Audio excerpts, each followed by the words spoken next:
Skye Nicolson here in Dublin.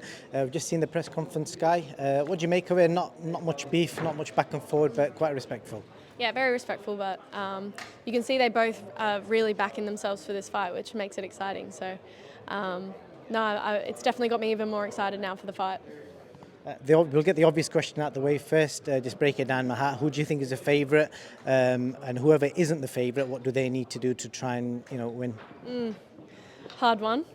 I feel like I've said it a few times. I think this is Katie's toughest test in her professional career so far. I think the bigger, stronger fighter is Chantel, but I do also believe that Katie's speed and punches in bunches is going to be too much for Chantel. I don't see the fight ending early. I think it will go the full 10 rounds, but I think there's been a lot of debate about is Katie on the slide, but I think we're going to see a career best from Katie. I think being her homecoming, having the country behind her, I see Katie really rising to the occasion for this one in a maybe not wide points victory, but I think maybe 7-3, 6-4. Interesting stuff. Obviously got Terry Harper, Cecilia Brackhouse. How do you see that fight going? That's an exciting fight. I think I see Terry Harper getting the win on that one. She's young and hungry. She's fresh.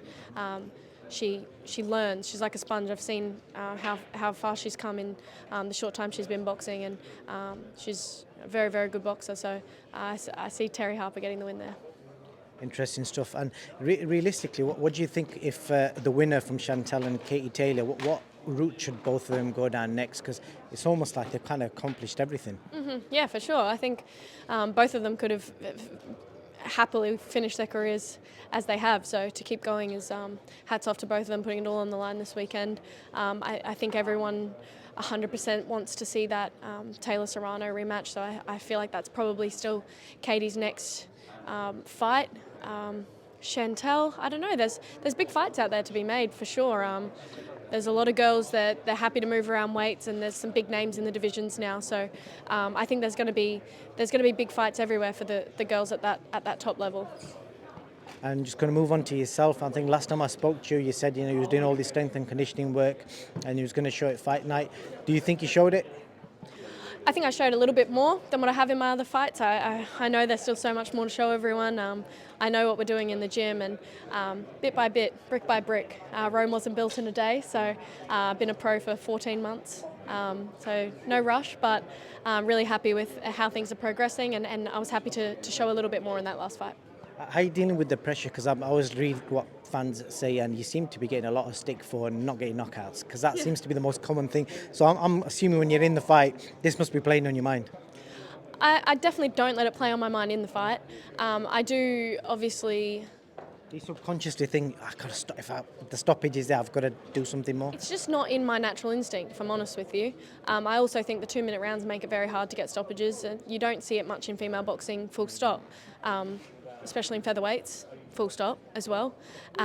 So, yes, there is that expectation and that pressure, but for me, like, I'm winning easy. I'm not getting hit, barely.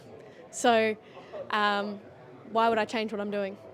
I like that the attitude came out there to all them haters. Yeah, you don't see stoppages in featherweight boxing. I saw it come out there. Yeah, like, and it's usually from people who've never even put a pair of boxing gloves on. So I'm definitely not letting them live rent-free in my head, sorry. Well, that's good advice for anyone that is affected by stuff like that. I think you put up there you're going to Dubai soon as well. What's your plans in Dubai? Yeah, my sister lives out there, so a little bit of family time, but I'm going to keep ticking over. Obviously, I've been back in the gym this week after a nice little break. A week in Portugal. So, no, it's good to be back in the gym. I'm going to tick over out in Dubai, and I'm going to go from Dubai into another training camp over in Italy. So I've got a busy few months ahead, a few decisions to make around what I do next. So I haven't got a fight date or anything locked in yet, but I'm definitely working, staying busy, and developing myself as a fighter and athlete.